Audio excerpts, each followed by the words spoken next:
اور وہ ہلاکت کا گھر ایسی جہنم ہے جس میں وہ داخل ہوں گے، اور وہ ٹھہرنے کی بہت بری جگہ ہے۔ اب علم ترا، کیا آپ نے نہیں دیکھا؟ اس کا مطلب میں نے آپ کو پہلے بھی بتایا تھا کہ علم ترا کا مطلب کیا ہے، علم تعلم۔ صحیح بخاری میں اس کی تفسیر بیان کی گئی ہے کہ علم ترا کا مطلب ہے علم تعلم، کیا یہ بات آپ کے علم میں نہیں ہے کہ وہ لوگ جنہوں نے اللہ کی نعمت کو ناشکری کے ساتھ بدل دیا۔ اب اس سے پہلے جو مخاطبین ہیں وہ قریش ہیں کہ اللہ تعالیٰ نے ان پر نعمت کی، اللہ تعالیٰ نے ان پر کرم کیا، اللہ تعالیٰ نے انہیں ابراہیم کے خاندان میں پیدا کیا، ٹھیک ہے، ابراہیم کے خاندان میں پھر سردار بنایا، سرداران قریش کو، ٹھیک ہے۔ اب اللہ تعالیٰ نے ہر طرح کی نعمت بھی دی، قافلے ان کی عزت کرتے، لوگ ان کا احترام کرتے، کعبے کے متولی تھے یہ۔ تو اب ہوا کیا کہ نبی کریم صلی اللہ علیہ وسلم جب آئے تو باوجود اس کے کہ یہ پہچان گئے کہ یہ اللہ کے آخری پیغمبر ہے، لیکن پھر بھی تسلیم نہیں کیا۔ تو دراصل یہ وہ لوگ ہیں کہ جنہوں نے اللہ کی نعمت کو ناشکری کے ساتھ بدل دیا۔ پھر آپ کے سامنے حالات کہ کیسے پھر بدر میں ان کی پٹائی ہوئی ہے، احد میں ان کی پٹائی ہوئی ہے، اور پھر خندق اور پھر دوسری جنگوں میں، ٹھیک ہے، کیسے پھر اللہ تعالیٰ نے انہیں ذلیل کیا ہے، ٹھیک ہے۔ وہ لوگ جو جن کی چدراہٹ کبھی سانس نہیں لیتی تھی، اور وہ اپنے آپ کو خدا کے برگزیدہ سمجھتے تھے، وہ وقت بھی آیا کہ ان کے سر پہ جوتے برسے، ٹھیک ہے۔ چھوٹے چھوٹے بچوں کے ہاتھوں سے چھوٹے چھوٹے بچوں کے ہاتھوں سے قتل کیے گئے، ٹھیک ہے۔ کسی کو کوئی بدترین بیماری لگی اور اس کے بیٹوں نے اسے دفنانا بھی اچھا نہ سمجھا، ایسے ہی گھیل گھول کے پرا کر دی۔ تو یہ وہ لوگ ہیں جنہوں نے اللہ کی نعمت کو ناشکری کے ساتھ بدلا۔ تو اللہ تعالیٰ نے سیدنا موسیٰ علیہ السلام کو یہ کہا کہ آپ اپنی قوم کو اللہ کے دن یاد کروائیں، اور یہ بھی بتائیں کہ لئن شکرتم لازیدنکم، اگر آپ شکر کریں گے تو خدا آپ کو نعمت مزید دے گا، ولئن کفرتم ان عذابی لشدید، لیکن اگر آپ ناشکری کا شکار ہو جاتے ہیں، ٹھیک ہے، اللہ کی نعمت کا صحیح طریقے سے شکر ادا نہیں کرتے، تو وہی نعمت آپ کے لیے وبال بن جاتی۔ تو اب قریش کو یہ کہا جا رہا ہے کہ تم نے یہ زیادتی کی ہے کہ نبی صلی اللہ علیہ وسلم کو تسلیم نہیں کیا، اور ساتھ یہ کہا جائے اہل قوم ہم دار البوار کہ انہوں نے اپنی قوم کو بھی ہلاکت کے گھر اتارا، خود بھی ایمان نہیں لائے اور لوگوں کو بھی ایمان نہیں لانے دیا، بلکہ جو بیچارے مجبور اور چھوٹے چھوٹے غریب لوگ مسلمان ہوئے انہیں ستایا، انہیں تکالیف دیں، انہیں پریشان کیا تاکہ یہ بھی حق کے رستے سے ہٹ جائیں۔ لیکن چونکہ ایمان جو ہے یہ جب دل کو پا لیتا ہے اور دل کی گہرائیوں میں داخل ہو جاتا ہے تو پھر انسان کے سامنے باقی جتنی بھی چیزیں وہ معمولی اسے لگتی ہیں، پھر اس کے سامنے پیسہ بھی کچھ نہیں رہتا، ٹھیک ہے۔ جس سے ایمان کی دولت نصیب ہو جائے نا، صحیح ایمان کی دولت جسے نصیب ہو جائے تو اس کی آنکھ میں کوئی بڑی چیز نہیں رہتی، ٹھیک ہے۔ نبی کریم صلی اللہ علیہ وسلم نے فرمایا کہ 3 چیزیں جس میں ہوں تو اس نے ایمان کا ذائقہ چکھ لیا، ٹھیک ہے۔ 3 چیزیں جس میں ہوں، نمبر 1 ان یکون اللہ ورسولہ احب الیہ مما سواہما، کہ اللہ اور اس کا رسول سب سے زیادہ محبوب ہو جائے، انسان کو سب سے زیادہ محبوب اللہ اور اس کا رسول ہو جائے۔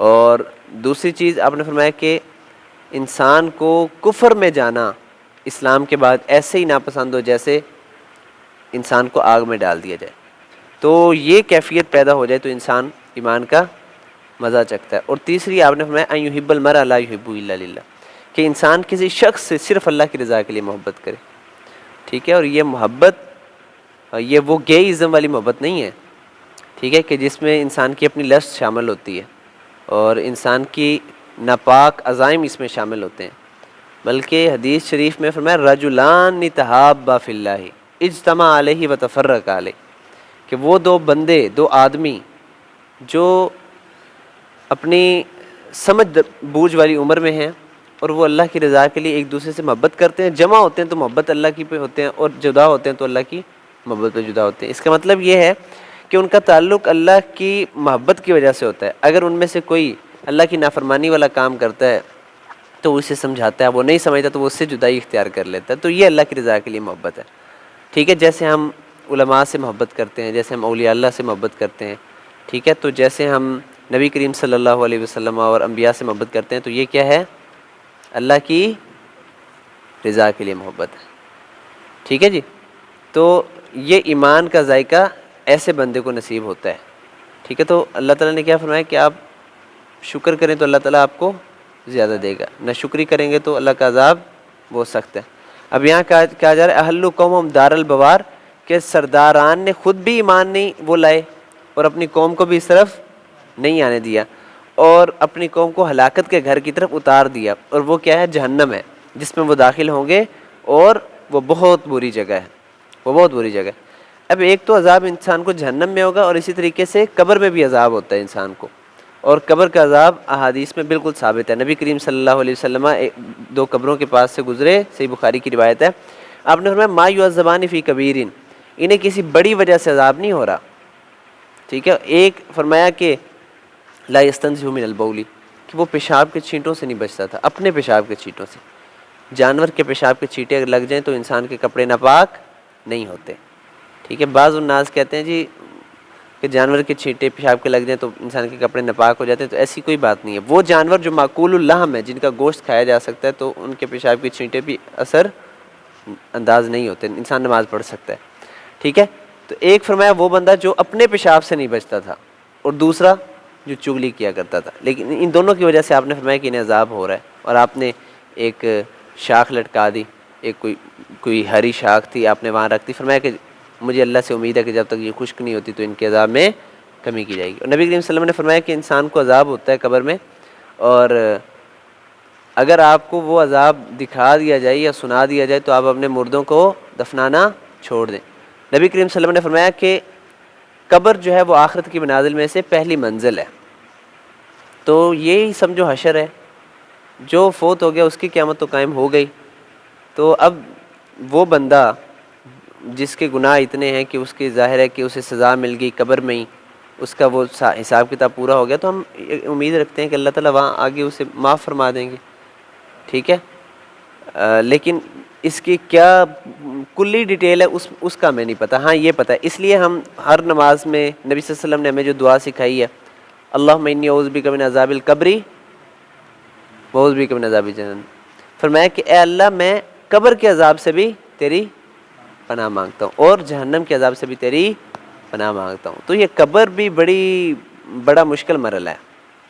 ٹھیک ہے, دیکھیں آپ جتنے بھی مراحل ہیں کہ حشر میں بھی لوگ ہوں گے, ایسی دنیا میں بھی ہمارے ساتھ کوئی نہ کوئی لوگ ہوتے ہیں, وحشت نہیں ہوتی انسان کو چاہے جتنا بھی اندھیرا ہو, اور حشر میں بھی ہوں گے اور جہنم میں بھی ہوں گے. لیکن قبر میں تو کوئی نہیں ہے نا جی, انسان اکیلا ہے, فرشتے آ رہے ہیں جی, سوال جواب ہوگا. ٹھیک ہے, اور پتہ نہیں کیا کیا مراحل پیش آئیں گے. بعض لوگ قبر کے عذاب پہ یقین نہیں رکھتے, تو ظاہر ہے کہ وہ جب جائیں گے تو ہم تو چونکہ قرآن اور حدیث کو مانتے ہیں, وہ بندہ یا تو کہہ دے جی ہم قرآن اور حدیث کو مانتے نہیں ہیں, حدیث کو نہیں مانتے, چلیں ٹھیک ہے اس کا معاملہ الگ ہے. جو بندہ حدیث کو مانتا ہے تو وہ عذاب قبر کا انکار نہیں کر سکتا, کیونکہ حدیث تو بالکل واضح ہے. ٹھیک ہے, اچھا جی, تو فرمایا جہنم میں داخل ہوں گے, اور وہ بہت بری جگہ ہے. وَجَعَلُوا لِلَّهِ اندادن, اور انہوں نے بنا لی ہیں اللہ کے لیے شریک, اللہ کے لیے شریک بنا لی ہیں جی. لِيُضِلُّوا عَن سَبِيلِهِ, تاکہ وہ گمراہ کر دیں اللہ کے راستے سے. ایسے خود بخود ہی شریک بنا لی ہیں. ٹھیک ہے, فلاں یہ صاحب ہیں, فلاں یہ صاحب ہیں, جیسے ہمارے ہاں بھی یہ اللہ کے ساتھ شریک بنائے ہوئے ہیں انہوں نے, یہ اللہ والے ہیں, ہے نا, یہ اللہ والے ہیں, اللہ ان کی سنتا ہے, اللہ ان کے وسیلے سے دیتا ہے. ٹھیک ہے, ہم کب کہتے ہیں کہ یہی دیتے ہیں, اللہ دیتا ہے, لیکن اللہ نے انہیں اختیار دیا ہوا, یہ گمراہ کرنے کی کوشش کرتے ہیں. ہم کہتے ہیں اللہ نے کہاں کیا میں نے اختیار دیا, کوئی اختیار کوئی نہیں, اللہ کا اختیار اللہ کے پاس ہی ہے. ٹھیک ہے, آپ رہنے دیں. ٹھیک ہے, یہ جو آپ نے سسٹم شروع کیا ہوا ہے ایسے ہی بزرگزم والا, ٹھیک ہے, جیسے یہ سارے تصریف کل جو ہے یہ کائنات میں سارے تصرف بزرگ کرنے والے ہیں. ٹھیک ہے, تو یہ ایسی کوئی بات کوئی نہیں, اللہ تعالیٰ ہی نفع دینے والے ہیں, اللہ تعالیٰ ہی نقصان دینے والے ہیں, اور اہل حدیثوں کو تو اللہ کے علاوہ کوئی نفع نقصان نہیں دے سکتا. ٹھیک ہے, چاہے جتنا مرضی پہنچا بزرگ ہو. وہ جو ٹالی تھی مشہور ٹالی, وہ کہتے جی یہ ٹالی کوئی نہیں اکھاڑ سکتا, وہ ویڈیو بھی ہے, اور اللہ کے فضل و کرم کے ساتھ وہ اکھاڑی گئی.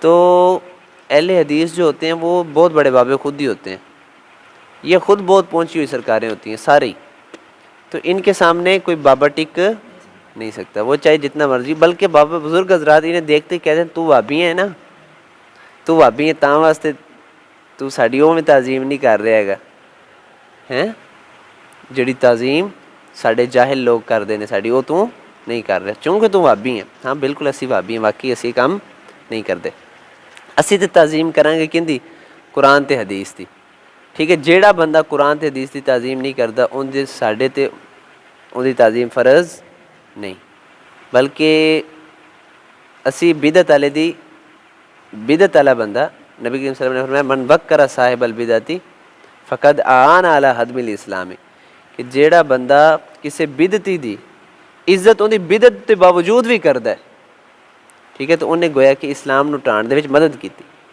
ٹھیک ہے۔ ایک انسان بدعتی ہے، ٹھیک ہے، اور مشہور بدعتی ہے، آپ جاتے ہیں اور ایسے اسے ملتے ہیں، آؤ جی جناب کیا زبردست، لوگ آپ کے دیکھنے والے کہتے ہیں یار یہ اس سے مل رہا ہے، اس کا مطلب یہ بھی اس سے فیض حاصل کر رہا ہے، آپ کے فلاں بزرگ بھی فیض حاصل کرتے ہیں، تو اس طرح لوگ بیوقوف بن سکتے ہیں۔ تو ایسے بندے کی تعظیم بھی نہیں کرنی چاہیے، ٹھوکنا چاہیے انہیں۔ ٹھوکنے سے مراد یہ ہے کہ علمی پوسٹ مارٹم ان کا کرنا چاہیے، ٹھیک ہے۔ ٹھوکنے سے مراد میرا وہ نہیں ہے جو عام طور پر معروف ہے، بلکہ علمی طور پہ ٹھوکنا چاہیے انہیں، ٹھیک ہے، علمی طور پر ان کا پوسٹ مارٹم کرنا چاہیے تاکہ معلوم ہو کہ بھائی حق کیا ہے باطل کیا ہے۔ اور ہماری جو لڑائی ہے یہ بھی یاد رکھنا چاہیے کہ جو بھی لڑائی ہو علم کی حد تک ہو، علم کے ساتھ لڑائی ٹھیک ہے کی جا سکتی ہے۔ اور محمد بن صالح العثیمین نے بڑی پیاری بات کی اور فرماتے ہیں کہ پہلے جو ہمارے علماء میں اختلاف تھا وہ تھا اقوال میں، کس میں؟ اقوال میں اختلاف تھا، موقفات میں اختلاف تھا۔ اب کیا ہے؟ اب وہ فرماتے ہیں کہ دلوں کا اختلاف ہے، جس بندے سے آپ اختلاف کر لینا وہ آپ کا مخالف ہو جائے گا۔ ابھی نوید مجھ سے اختلاف کرے گا، سر جی ہے نہیں تو میں کہاں گا نوید بندہ ہی بڑا خراب ہے یار، یہ اگو بول دے گا، استاد دے اگو بول دے گا، حالانکہ یہ بات غلط ہے۔ مجھے چاہیے کہ نوید کو میں اپریشیٹ کروں، یار نوید بڑی اچھی بات کی آپ نے، زبردست، کیا پوائنٹ بیان کیا، لیکن میرا جو نقطہ نظر ہے اس سے تھوڑا مختلف ہے، یہ بڑا اچھا طریقہ ہے، ٹھیک ہے۔ اور ہمیشہ مسلمانوں کا یہی طرز عمل ہونا چاہیے، مسلمانوں کا طرز عمل شدت والا نہیں ہونا چاہیے، ٹھیک ہے۔ آپ علمی پوسٹ مارٹم کریں اچھے طریقے کے ساتھ، بہترین طریقے کے ساتھ، اگلے کو سمجھانے کی کوشش کریں اخلاص کے ساتھ، ٹھیک ہے۔ باقی وہ سمجھتا ہے سمجھے، نہیں سمجھتا تو نہ سمجھتے، ٹھیک ہے جی۔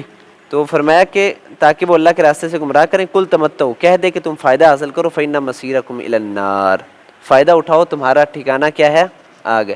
تو اس کا یہ مطلب نہیں ہے تم فائدہ اٹھاؤ جاؤ تانوں معاف کیتا جاؤ فائدہ چکھ لو، تو یہ بطور سزا ہے، کل تمتعوا، تم فائدہ اٹھاؤ، ٹھیک ہے جی، تم فائدہ اٹھاؤ، چک لو فائدہ، لگ جو گا پتہ تانوں، ٹھیک ہے۔ تو یہ اس سینس میں یہ نہیں ہے کہ ہاں چلو کچھ نہیں ہوتا تو فائدہ چک لو، کوئی مسئلہ نہیں، ٹھیک ہے۔ وہ جیسے وہ آپ نوید بھائی آپ نے بتایا تھا کہ وہ ایک شخص نے آیت پڑھی انما الحیات الدنیا لعب و لہو، تو اس نے کہا کہ ہاں قرآن کہتا ہے دنیا کھیل کود ہے تو کھیلو کودو ہیں، حالانکہ یہ نہیں دیکھا کہ قرآن کہتا ہے، یہ قرآن نے کس سینس میں بیان کیا کہ لوگ اسے دنیا کی زندگی کو کیا کرتے ہیں؟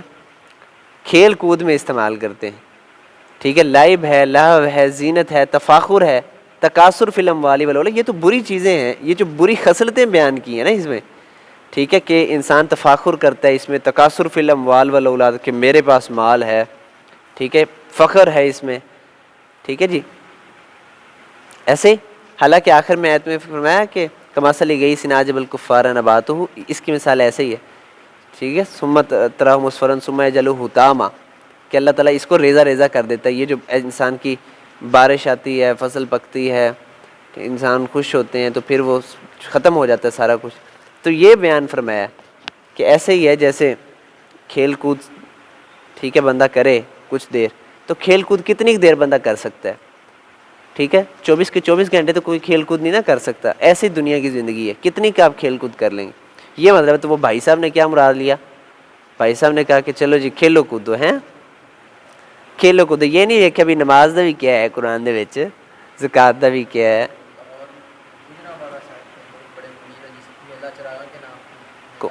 کون سا میلہ؟ اچھا وہ والے سے،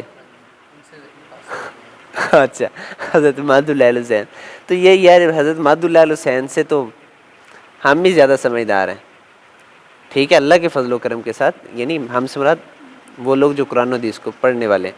حضرت مہد اللہ حسین صاحب کو یہی بات سمجھ نہیں آئی. لوگ بھی جاہل ہیں جو ان کی بات ماننے کے لیے. لوگ تو جاہل ہیں جی, لوگ جاہل ہیں, اس میں کوئی شک نہیں. حضرت مہد اللہ حسین اگر تھے تو وہ بھی ایسے ہی تھے.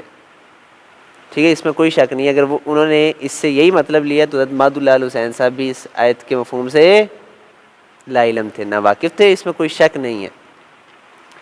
ٹھیک ہے, تو ظاہر ہے وہ سارے احکام بلو کے آج ایک صاحب سے وہ میں بال کٹوانے گیا تو میری گفتگو ہوئی, تو صاحب سگریٹ پی رہے تھے. تو میں نے کہا کہ مہنگائی کتنی ہے؟ کہتے جی بڑی مہنگائی ہے. تو میں کیا سگریٹ کنے دی ہے؟ کہنا 15 روپے دی. میں کنیاں پی لینا؟ 4-5 پی لینے جی. تو میں کہ مہنگائی دے وچ تے کافی سارا کردار تے تیرا بھی ہے, دیہڑی تیری کنی کے؟ ٹھیک ہے, تو 100-200 دیاں تے سگریٹاں پی جانا ہے, مہنگائی دا تو رونا روئی جانا ہے. کہندا جی, کہندا تو مینوں نہ سمجھا, تیرے تو بڑے وڈے وڈے عالم سانوں سمجھاندے رہ گئے.